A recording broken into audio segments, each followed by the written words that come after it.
whether it was to target subsidies to the more deserving, or it was to end discretions, or it was to ease the process of doing business, or rationalize taxes, or cleaning up the system. Each decision which we have taken can actually be termed as a reform in its own rights. And I think what is more important than that is that not a single decision have we taken which goes contrary to this larger roadmap that we are trying to follow.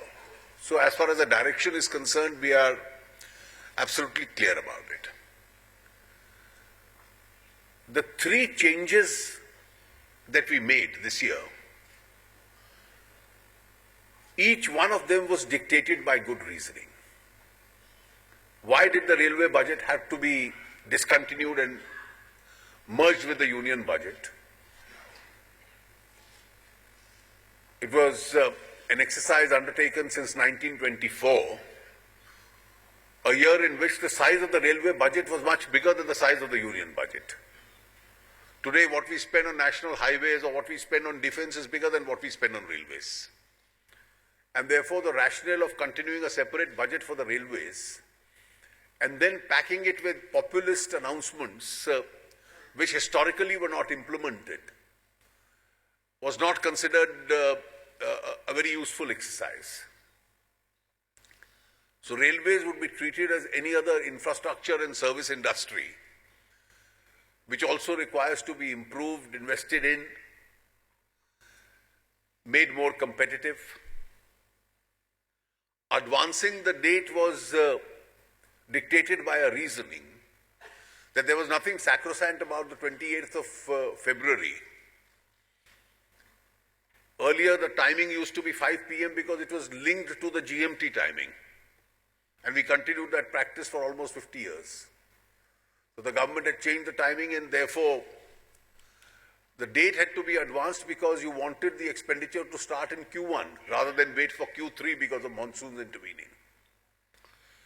And so to the obliterating of this distinction between planned and non-planned expenditure. The overall approach in the budget really was that this was a year which we needed to improve upon our spending.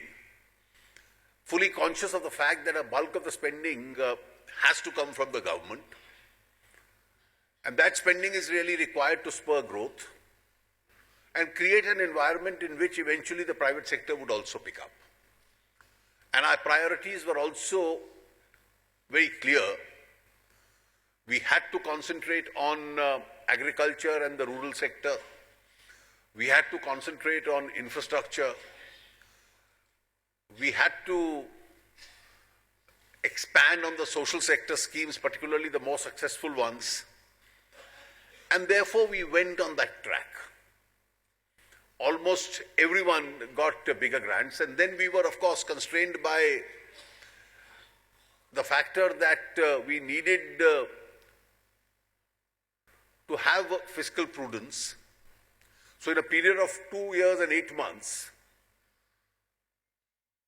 it's not merely that from 4.6 we've now come down to 3.2. I think what's also more important than maintaining the path of fiscal prudence is also the quality of that fiscal deficit. Today the Revenue Department will tell you that there are no held up tax refunds. Today we have not cut expenditure in order to maintain the fiscal discipline. In fact, in the current year and the last year, consistently the revised estimates in the budget are higher than the budget estimates. And that's partly because in both years the revenue buoyancy has been about 17% each. Having said this, I think this budget comes in the backdrop of certain important changes and reforms which have taken place. In the coming year, we await the GST, and therefore only for a few months we saw no reasoning in altering either the excise duties or the service tax, because that will converge into the GST in the course of the year itself. The progress is significant. As far as the demonetization is concerned, we must bear in mind that whatever are the revenue and other gains of it may not have been fully factored in. Because as against a 17% growth in revenue in the last 2 years, we've actually put it at 12% this year, a target which we could surpass. This year our collections are higher than what we had anticipated, and hopefully we'll maintain that course even next year. The fact is that we have a realistic target in mind, and that really takes us to 3.2 and eventually 3%, and in accordance with the fiscal roadmap that we've planned ourselves. We've also carried on the reform process itself. We have a much higher target for disinvestment because eventually more and more PSUs, including the GIC companies, are going to be listed this year. And in accordance with the listing requirements, will require to divest a part of their equity also. Time has now come to abolish the FIPB, because 90% of the foreign direct investment coming into the country is, as it is, coming through the automatic route. And therefore, in the course of the year, we'll be laying out the entire roadmap for the FIPB abolition itself. We intend listing several PSUs. It'll be make them, their functioning more transparent, they make them more competitive, and a lot of values would then be known when they get listed onto the stock exchange. I have mentioned some of them. The taxation approach was also absolutely clear. Our steps against shadow economy would continue, and that's why we put this cap of 3 lakh rupees on the cash transactions. Hopefully, once the GST is implemented, the scope for generation of more black money itself becomes more difficult. The curbs on expenditure being put will provide a check to the expenditure of that black money. And hopefully the steps which the Revenues Department has taken and the fallout of the demonetization, I think is significantly going to change the pattern of spending behavior as far as consumers are concerned. Normally, budgets are known for imposing higher taxations, but except for the surcharge in the category which Naushad doesn't like, I think there is an equity in the wealthier paying more, because I have also in the budget document consciously given some data to indicate how much of a non-compliant society we are. And therefore, one of the efforts has been to make the society more compliant. Because if we seriously introspect, the data itself reveals, and if we keep those 56 lakh salaried assessees out, the voluntary taxpayers above 5 lakhs, which includes the whole body of business people, traders, professionals, lawyers included, and doctors, you find that there are only 20 lakh people in this country who declare voluntarily an income more than 5 lakhs a year. Now, this is something which is absolutely incredible. And therefore, the fact that more and more people have to be tempted or incentivized to get into the tax net is one of the factors which is responsible for this tax policy which is reflected in a lower percentage of tax in the 5 lakh and less category, that by paying almost very little or negligible amount of tax, you can enter the tax net. And obviously, in a non-compliant society, the state needs resources. And the resources will have to come from the more affluent as far as the tax structures are concerned. There is a social equity also behind this. In terms of the corporate tax, I had earlier announced that it would be linked to the phasing out of the exemptions. Now, phasing out exemptions ahead of the time itself may create a problem because people have planned their industries in that manner. But this concession that we made for 96% of the companies, which is the MSME plus sector up to 50 crores of turnover, is dehors that phasing out of the exemption. And the data analysis by the Department of Revenue clearly shows that this is a segment which is still paying over 30% if you include the surcharge. The average of the big boys who haven't got the benefit of this is that they are in any case paying 25% or less. And therefore there is a rationale without the phasing out of the exemptions to restrict at the present moment this reduction to those who are effectively and de facto paying 30% and above, and not those who are in any case paying 25% or less. So there was an important rationale as far as this is concerned. The last point before I leave enough time for an interaction is this entire debate on political funding. We tried one experiment earlier by saying that if you donate by check, the donor gets a deduction as an expenditure, and the political parties, if they file their returns, also get exempted from payment of tax. This has only marginally worked. Some part of the political donations have started coming by check, but that's only a small percentage. The bulk of it still never came by check.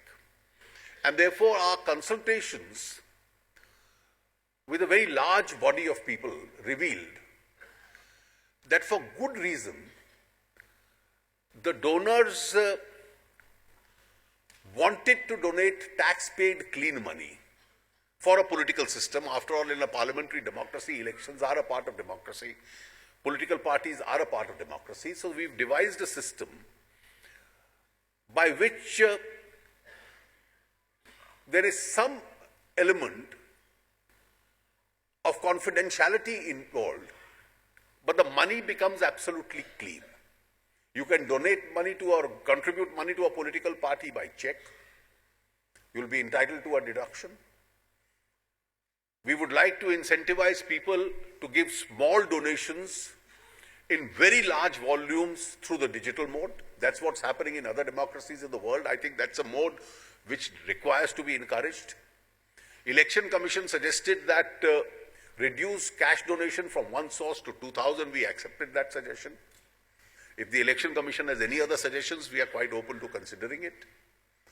And lastly, this whole concept of electoral bonds, which can be purchased from the notified bank under the scheme, and the notified banks would sell these bonds against cash, against check payment or digital payment only. So it will be tax-paid clean money on which these bonds would be purchased. The donor knows who he has donated or given this money to. Every political party will have to notify one account to the Election Commission within a very short period of time, which will be notified in the scheme. It will be days, not months. These would be redeemable only in that account of a political party. So in the hands of the recipient, it will be clean money. In the hands of the donor, it will be tax-paid money. Now a question has arisen, why don't you disclose everything? Now the tragedy of this country is that there are a large number of so-called well-meaning people who have a problem for every solution. And therefore, disclosure would again mean going back to the status quo. And that status quo hasn't worked. And therefore, this new scheme is being experimented, and I hope if anybody has any suggestions to improve upon this scheme, we are always willing to consider it. But I don't think going back to the existing status quo, which hasn't worked, is really an answer. And therefore, I do hope that consistent with our stand, that we want clean businesses, we want people to get rid of black money, and therefore, out of the electoral system, we try and eliminate black money. This is a very important step which has been taken in this budget, and I do hope it's a step which deserves to be tried, and I have not the least doubt that if one or two elections are contested on this particular pattern, we'll see a significant amount of clean money getting into India's democratic elections itself. That's all I had to say in my opening comments. I think we'll leave the rest for interaction.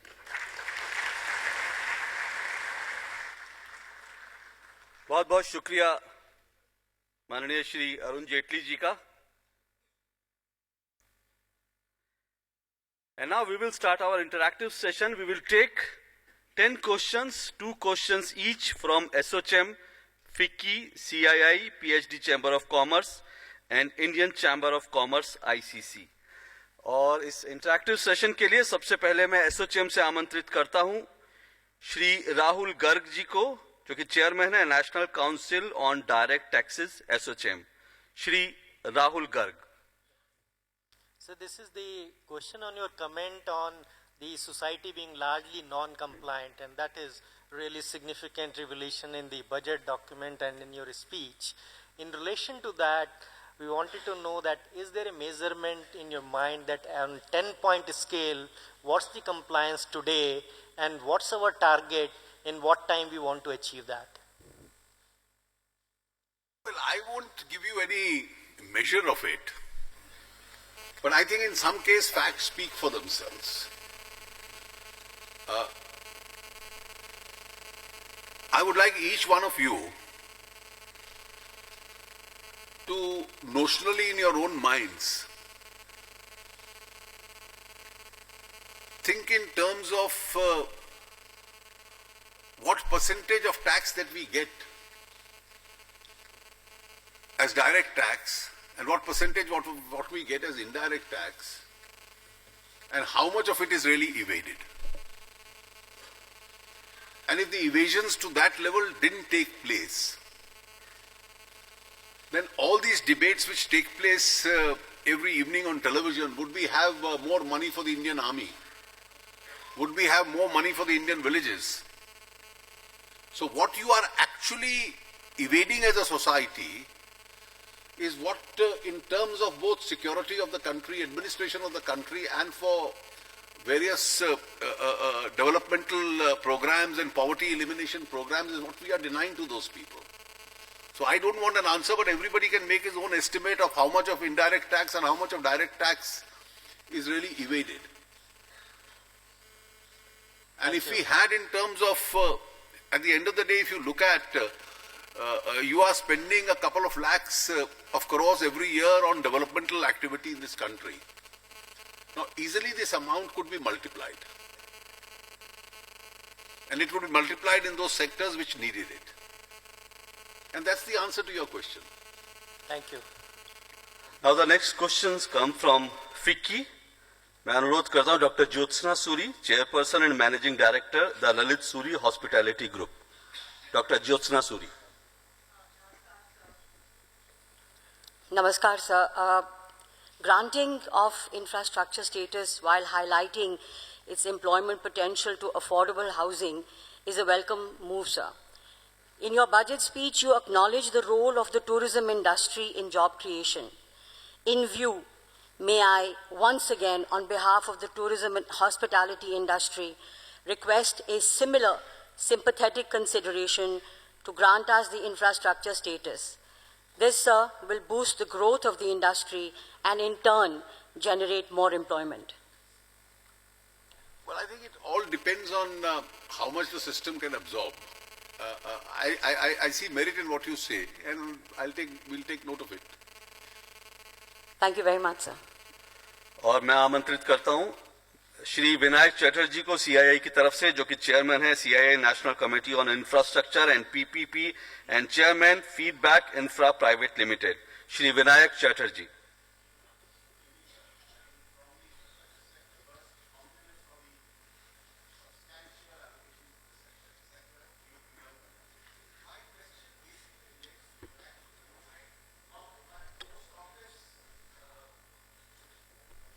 Speak closer, it's on, just come closer.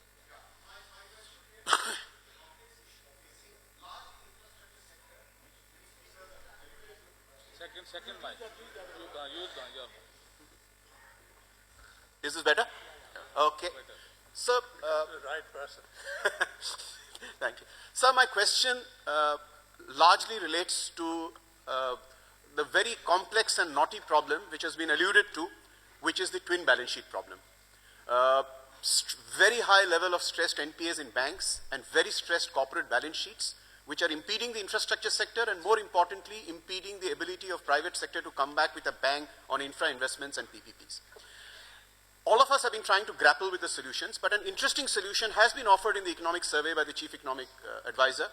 I think since the time the economic survey came out, many of us have debated it, discussed it, and we find the suggestion eminently suitable for the times, which is the PARA, the Public Sector Assets Rehabilitation Agency. The idea has been fleshed out also. The traction for the idea from industry is good.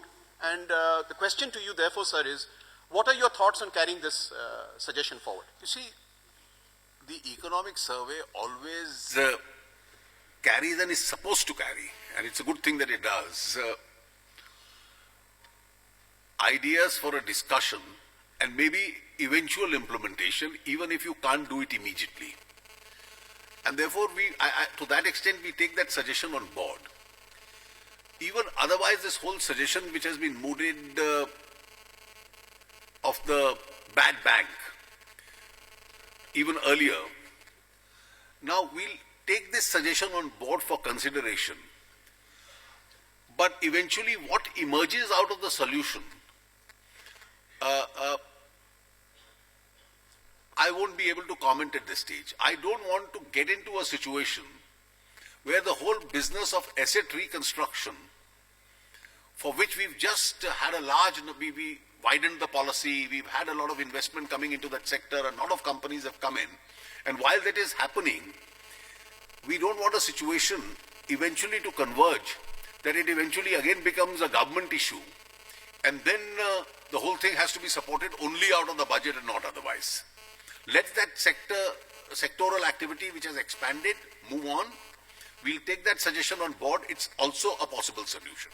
Find us on Facebook at facebook.com/ETNow and don't forget to click the like button. You can also follow us on Twitter at ETNowLive. To stay updated with all our programming, hit the subscribe button on our YouTube channel by logging on to youtube.com/user/ETNow.